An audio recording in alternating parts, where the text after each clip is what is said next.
Le TVA Midi, une présentation de Maison Nordique.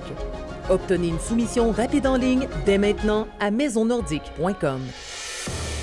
En manchette aujourd'hui, début des 3 jours de grève du Front commun et 10e anniversaire du programme Ma famille, ma communauté à Val-d'Or. Le TVA Nouvelle Midi commence maintenant.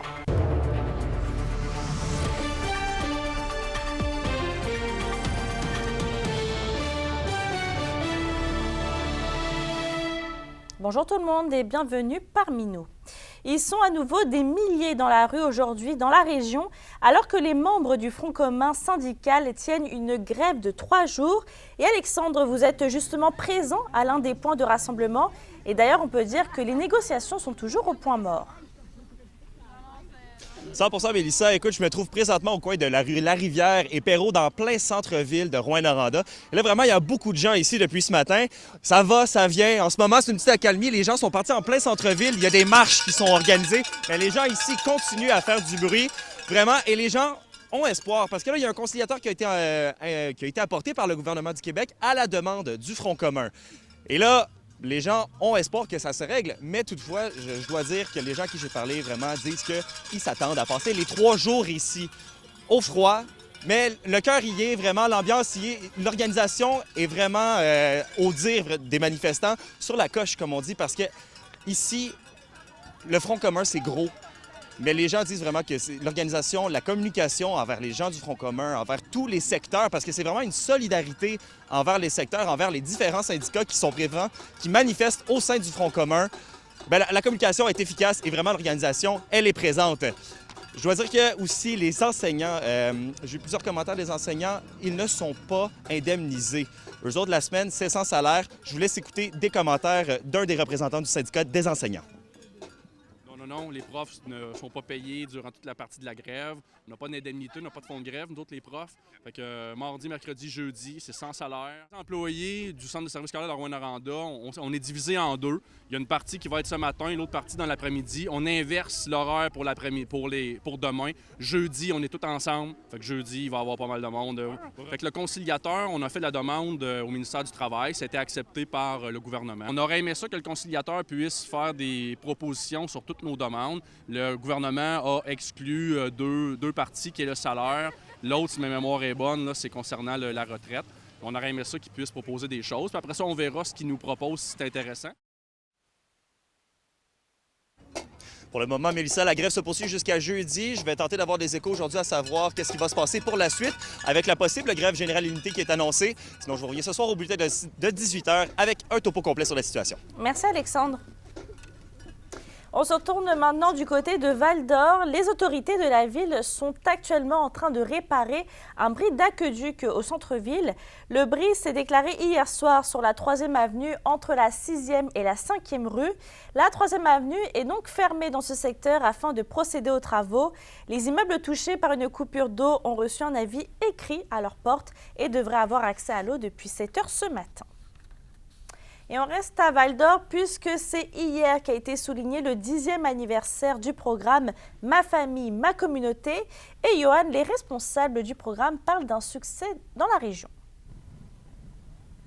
Absolument. Je commence d'abord juste par peut-être un petit rappel là, sur ce que c'est que ce programme Ma famille, ma communauté. On parle d'un programme qui vise à limiter là, les placements d'enfants et donc de voir les sortir là, de leur milieu de vie, donc que ce soit de leur famille biologique, de leur famille d'accueil. Et c'est un programme qui se repose beaucoup sur des rencontres d'équipe, là, donc ce qu'on appelle là, des plans d'action en équipe, des rencontres de groupe avec la famille, les intervenants, les communautés également. Donc, à l'issue de ces rencontres-là, ce qu'on nous disait hier, c'est que dans 75 % des cas, bien, on arrive à maintenir l'enfant dans son milieu, donc que ce soit, comme je le disais, avec sa famille biologique ou avec sa famille d'accueil. On parle aussi là, d'un grand succès, notamment ici en Abitibi-Témiscamingue, en raison de la volonté des communautés de s'impliquer dans le programme.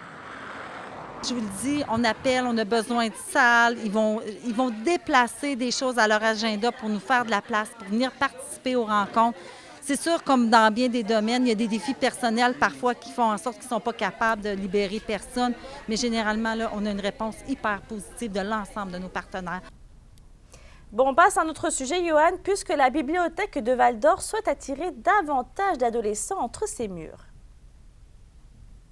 Oui, exact, avec un projet qui se nomme À vos jeux, projet qui vise en fait à venir bonifier l'offre de service, oui, de l'événement 15-2, donc cet événement là, de jeux de société qui s'est déroulé d'ailleurs la semaine dernière ici même là, à la bibliothèque de Val-d'Or. Donc un projet qui s'adresse principalement aux 15-29 ans et qui veut justement là, les amener ici à la bibliothèque. On pense à des activités de jeux de rôle, du laser tag notamment, là, donc des activités qui appellent vraiment à cette démographique-là, cette portion de la population.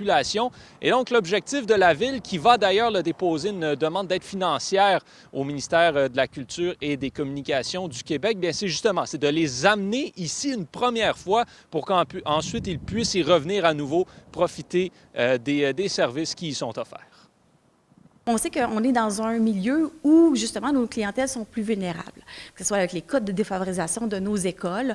On a déjà un indice qu'ici, il faut faire un effort supplémentaire pour aller chercher ces jeunes-là. Puis les amener à la bibliothèque, après ça, bien, ça leur permet d'accéder à tous les services qu'on a à la bibliothèque, que ce soit les livres, les ordinateurs qui sont disponibles. On a des ressources aussi qui se trouvent à la bibliothèque municipale. Donc, c'est important juste d'abord de les amener, puis ensuite de voir l'éventail de l'offre de services qu'on a pour eux.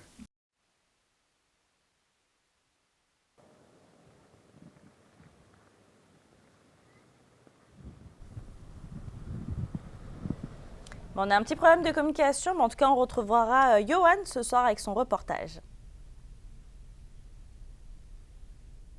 La question du jour TVA, une présentation de Mobilier Bélan qui vous offre depuis plus de 50 ans un service de qualité et un grand choix de matelas, mobilier, électro au prix compétitif que vous recherchez. À la question du jour, on vous demande, y a-t-il suffisamment de ressources pour soutenir les familles en difficulté? Pour voter et commenter, rendez-vous au tva-abitibi.ca.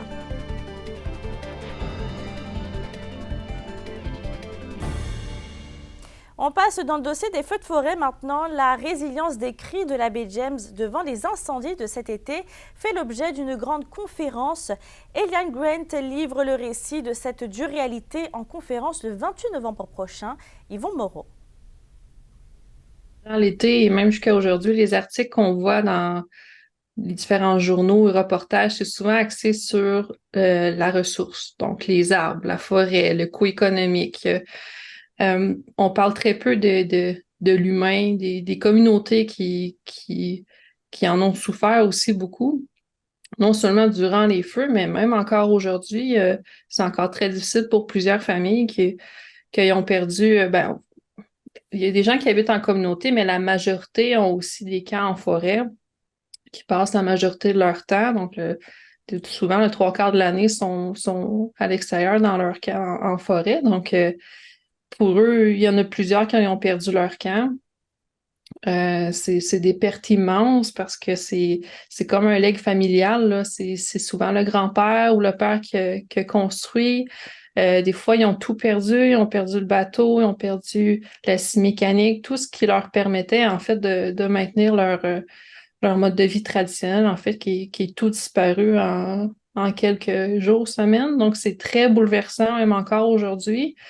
On n'est pas encore en reconstruction. Il y en a certains qui vont peut-être le faire éventuellement dans les prochaines années, mais est-ce qu'ils vont reconstruire dans un endroit où c'est complètement brûlé, puis où il n'y a plus de fonte non plus. Donc, ça permet pas non plus de chasser ni de draper. Donc, c'est tout ça aussi à tenir en compte. Donc, les répercussions vont se faire sentir sur encore plusieurs années. C'est difficile d'être résilient, là. Le constat est difficile à accepter, mais il y a plusieurs aînés qui ne sont pas à leur premier drame, là. Donc, pour eux, c'est pas la première fois que tout est à reprendre, tout est à recommencer. Donc, c'est les aînés qui nous donnent beaucoup espoir que éventuellement, mais ça sera pas toujours comme ça, puis qu'on va se rebâtir comme nation, puis qu'on a passé au travers souvent bien pire, là.